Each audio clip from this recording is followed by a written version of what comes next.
Good evening, friends. This is your host to welcome you through the creaking door into the inner sanctum. Come in. Just signed up to take some classes this fall. Preparatory school, kinda. They guarantee to prepare you for anything, or your sanity will be cheerfully refunded. One course in better citizenship is titled How to Keep Busy Though Dead. Another popular course is the art of stone sculpturing. The teacher hands you a hammer and a tombstone and then dares you to try something. The length of the course depends on the individual student. It ends promptly when you terminate.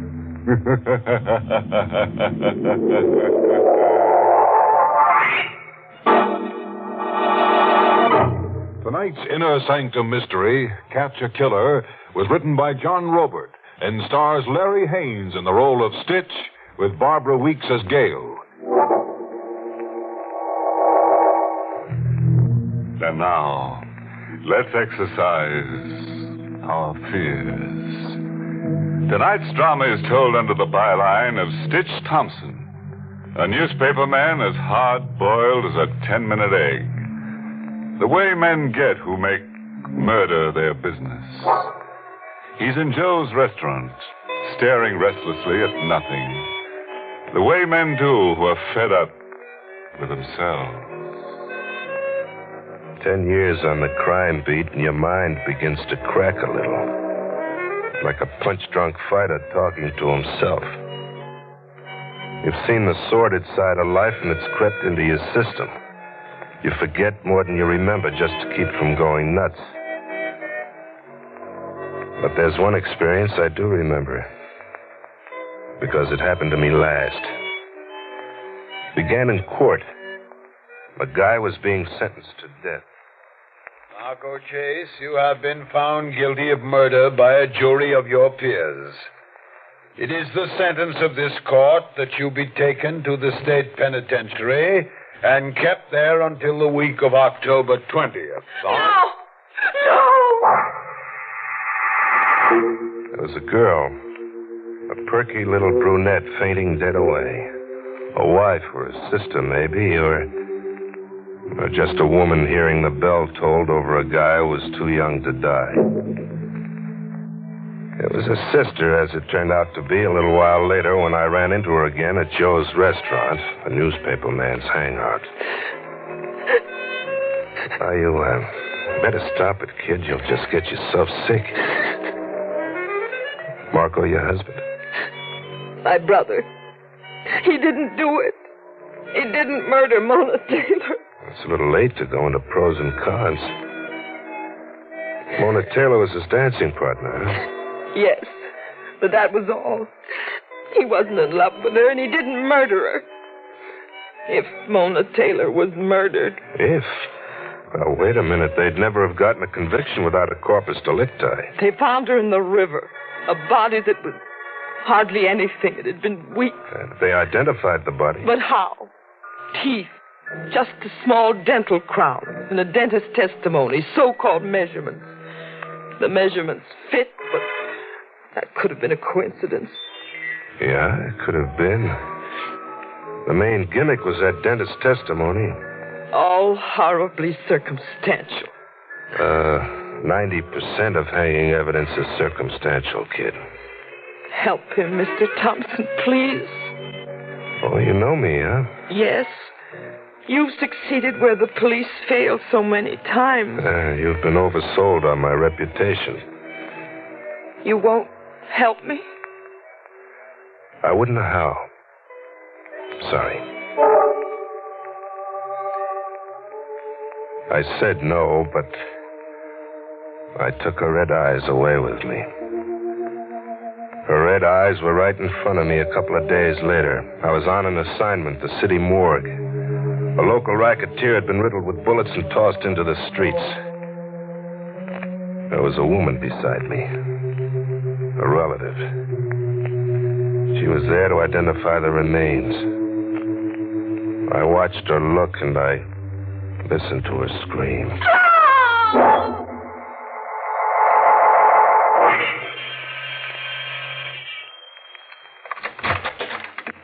Mr. Thompson, I prayed for you to come. There was a corpse in the city morgue just now and a woman screaming. The way I saw it, the corpse was your brother Marco. The way I heard it, it was you screaming come October 20th. Save Marco, please. That's if he's really innocent. He is. My hat's off to your technique, kid. You sure hopped me up with a sense of guilt, made me feel as if... As if? As if I'd be guilty of murder if your brother went to the chair an innocent man. How will you help my brother? You have a plan? No, I'll have to feel around blindly. I'll needle the cops into second guessing. Run big hints in the newspaper about how the evidence that convicted Marco was a little lightweight.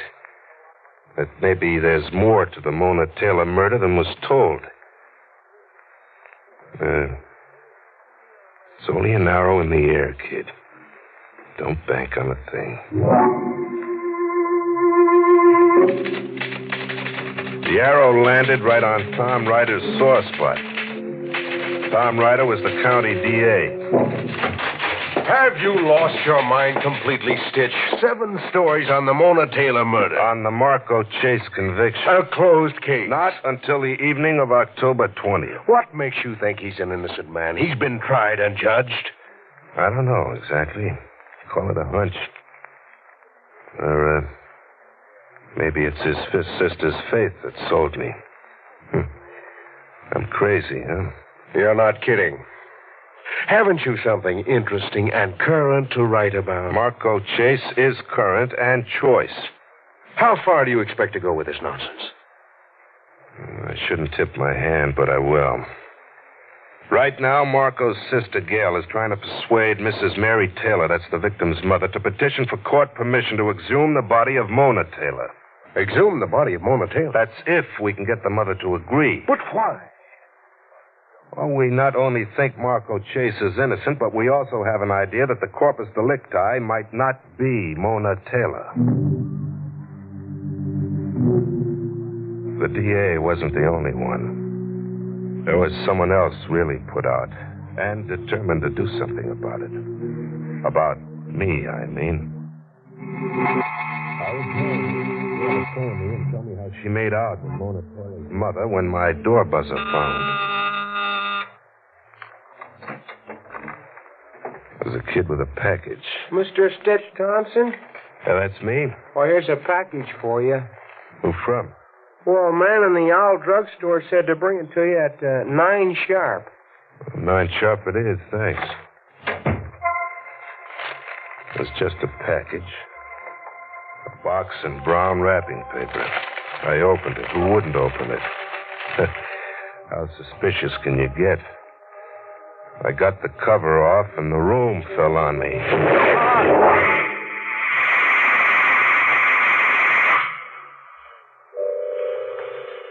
There were bells way off somewhere. I was waking up to bells. I'd been asleep for 1,000 years like a mummy in a tomb. There were bandages all around my head. Hello, Stitch. Gail. Where am I? In a hospital. You've been here 3 days.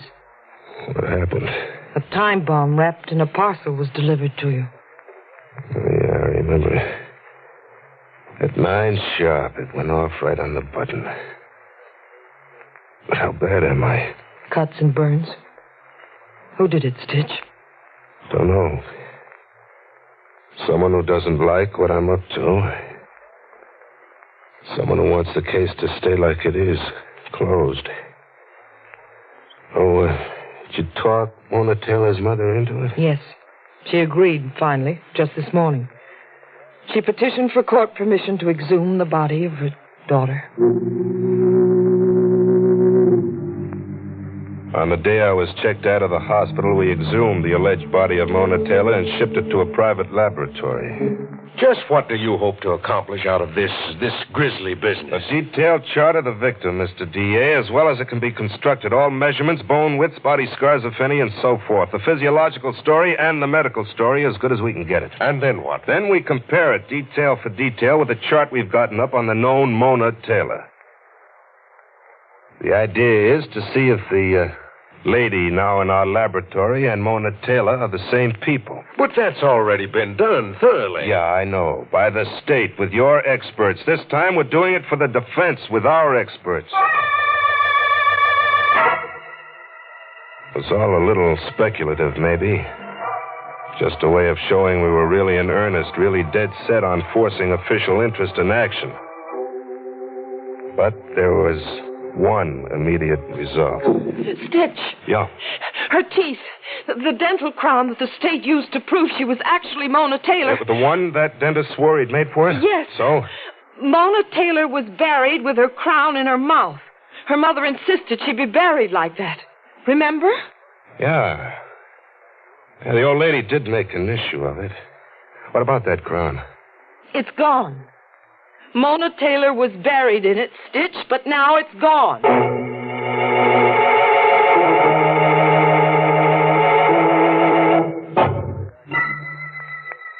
I beat the DA to the dentist whose positive identification of the dental bridge did so much to cinch the state's identification of the body. But why come to me, Mr. Thompson? I'm looking for a dentist. What are you so nervous about, Dr. Penner? Well, I'm a nervous man. Just nervous, huh? Now, look, if you continue like this any further, I'll call the police. Tell the police you've got my fingerprints on your face, lover boy. Well, I said lover boy, but what do you bet you weren't that lucky? What do you bet you made very slow time with Mona Taylor? Oh, that's absurd. Your acting's lousy. Now, where is Mona Taylor? Where is... Are you insane? She was buried. They buried a girl they called Mona Taylor mainly because you identified a dental job in her mouth. Strike out your testimony, and the corpse was a practically unidentifiable somebody washed ashore after weeks in the river. I'm not just guessing or bluffing, Penner. We exhumed the body this morning and found the dental crown she was buried with missing. Missing? Your acting's still lousy. Now talk. All right. I lied when I identified the crown. Why? Well, I was forced to. Someone kept telephoning threats to kill me if I didn't. Who kept telephoning you? I don't know. It was just a voice on the telephone. A hard, determined voice like yours. A voice I became afraid of. He said it was to both our advantages, his and mine, if the body was identified as Mona Taylor. Why'd you go to the crazy risk of stealing the crown? Well, your newspaper articles made me do it. Your demands that the body be exhumed and the case reopened. You see, I was afraid another dentist would turn up, the dentist who had really worked on Mona Taylor. You see, I never did any work on her. Okay, Penner, get your hat. My hat? And take it off when you enter the DA's office. Tell him what you've told me. Tell him especially that his corpus delicti is probably not the real Mona Taylor. And tell him that you wanted to prevent exhumation of the body so desperately you tried to blow Stitch Thompson off the face of the earth. You did send that time bomb, didn't you? Yes, I sent it. I must have been crazy.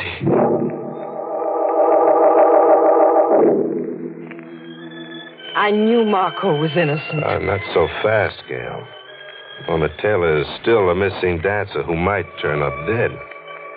And the odds are top-heavy that she will turn up just like that. Why are you so certain, Stitch? The kind of girl Mona was. All mink and no heart. She made men a career. Bet on it that way, kid. Mona Taylor is dead. We bet on it like that. With the mother's reluctant okay, we holed up in Mona's apartment that night to see if we could get a line on the men in her life from her letters and a stack of diaries. Get a line on one guy, especially. The guy who had put the heat on the dentist Penner in the first place and gotten him to perjure in court. You were right about Mona. About her making a career of men. Yeah, I undersold her. Men crawl through her diaries like ants. She hated men. Men loved her, but she hated them. Yeah. She was no good, Stitch. If she's dead, I'm glad. Oh, I get it. She did a good job on your brother Marco, too. Not for my brother. I don't hate her just for that. I hate her for all the men who fall honestly in love. And for you, Stitch. I hate her for you, too. For me? Yes. I've watched you staring at her picture all night. She's beautiful, isn't she? Yeah, she is. But there are other beautiful women in the world. Yeah, but not like... Now, look, you've got me mooning over a girl I don't even know. I didn't do it, Stitch. It just happened to you. I watched you finger her trinkets before, and her gowns. The way your hands touched things Mona owned and wore. How do I touch them? Tenderly. With a touch of love. Kid, you're crazy. Am I? Sure you are. Sure, I can go for a girl like the next guy can. So what? I could go for Mona, I could go for you. Can't you go for me? Well, easier than for Mona. She's only a photograph on the bureau. You're alive, baby, right within reach. Then reach, Stitch. What? Reach. Kiss me. You kidding? No. Kiss me. Funny, but I can't. You can't. In her room with her picture staring at you with Mona alive in the room. You're trying to hoodoo me into believing I'm in love with a ghost, but the fact is you're jealous of a ghost. I am jealous of her. It's insane, I know, but I am. I'm sorry, Stitch. Oh, forget it. It's a kind of a spell in this room anyway. Let's get back to our work. Got a lot of names here for the DA to investigate the 100 men who are after Mona. If Ryder turns a miracle, he'll pull the one man out of the list. The one man who can lead the police to Mona. What if one woman can lead the police to Mona? One woman? Yes, Stitch. One woman. Me. You? I don't get it. I know where Mona Taylor is buried. I visited my brother in the death house last night. Marco told me things. Gail knew all right and showed me. We drove upstate New York into the Catskills and parked outside a big iron gate that had a sign over a main lodge reading Martinson's Bungalows for rent, hunting and fishing. All right, now what? There are scattered bungalows half-mile up that footpath. We'll have to walk the rest of the way. And, Mona's up there somewhere? Yes, where my brother left her. The night she disappeared. Mona was there, all right. Up where a natural lake had dried into marshland. I got on my hands and knees and turned my flashlight on her, but I couldn't see her. There was a burlap bag over her. Her last resting place was a broken culvert built into a dam that was no longer in use. But Mona was no longer in use. Your brother left her here, you said. What's the rest of it? Marco rented a cabin up here for the season. He'd driven Mona up. They were to go over a new dance routine. Marco drove to the village to shop for groceries, provisions. He left Mona here, reading. When he got back, she was dead. Shot through the heart. Marco lost his head. He didn't notify the police. He hid her here. Mm-hmm. Afraid he'd be the fall guy, huh? Yes. Their names had been linked romantically. They'd fought publicly backstage in nightclubs. Well, why didn't he open up about where the real Mona Taylor was during his trial? He gambled on being acquitted. But in hiding Mona, he compromised himself hopelessly. I couldn't advise him. I discovered these things just last night when I visited him. Whoever sneaked up here to shoot Mona came up on foot. Parked his car at that big gate down there and came up on foot. He had to. This was during the daytime, you said. The stores were open for your brother to do his shopping. It was between noon and 2 p.m. on July 18th. And that name down there where we parked, Martinson. Who is Martinson? Flora Martinson, a widow. She manages the lodge and rents out the bungalows. Let's go have a talk with her. A strange car parked out there on that day, July 18th. It was at 1 o'clock. I took the license number down, and it's right here in my day book. I phoned the license number to District Attorney Ryder. But before dropping in on him to see who he'd nailed, I took Gail to Joe's restaurant. And she was red-eyed again like the day I met her. All right, now what's watering your eyes, kid? Nothing special. I've always cried. Since I was a child, I've cried. Well, what for? Or is it for what? For everything. And everybody. For the mess people make out of their lives. For my brother. For all the men who fall in love with all the Monas. I cry for you too, Stitch. For a wreck who blanks out here at Joe's 7 nights a week, huh? For a great newspaper man who could have been a wonderful guy. Thanks for the tears, baby. You ever cried for yourself? I am, now. I'm crying for a girl who could have fallen in love with a guy who could have been a wonderful guy. Thanks again, baby. Stitch, where are you going? To see what the DA's come up with.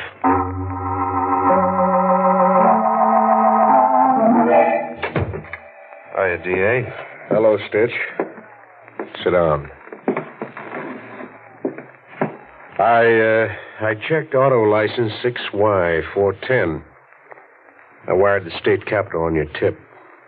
Here's what they wired back. Green Coupe, 1946. The owner's vital statistics are age, 36, height, 5'11", weight, 175 pounds, eyes, blue. You sure he was the man who murdered Mona Taylor? Yeah, I'm sure. What's his name and address?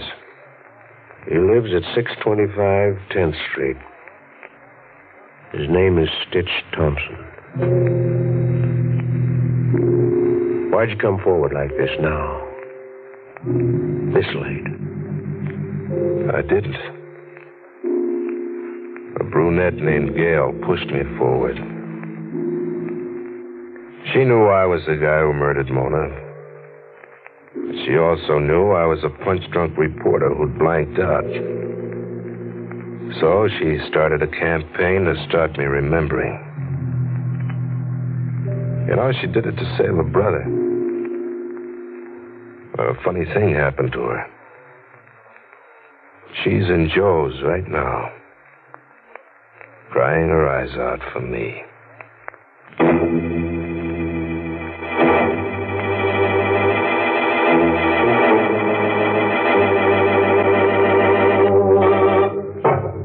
Imagine rolling up your sleeves only to put the finger on yourself. You know, for a guy whose moniker was Stitch, our boy was certainly unraveled. Mona had a way with men, so Stitch did away with Mona. Did some wolf just observe that Mona was more kissed off than kissed?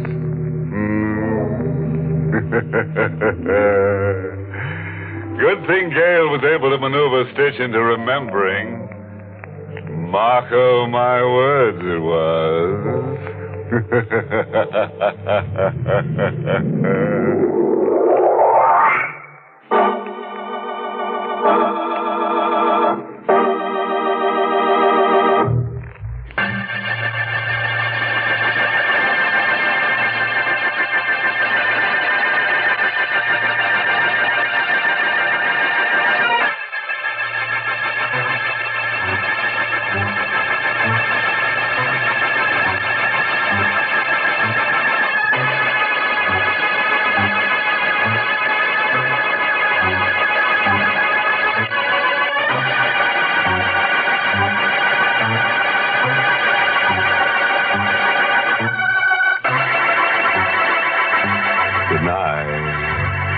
Pleasant dreams.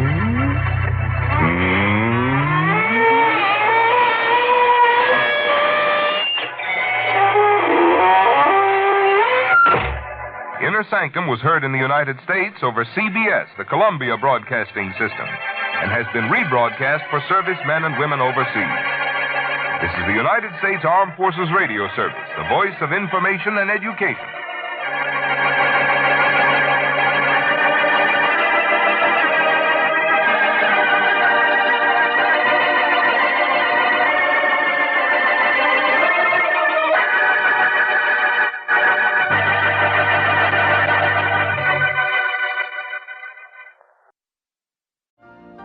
You've been listening to the OTR Gold Network. Find more classic radio at otrgold.com.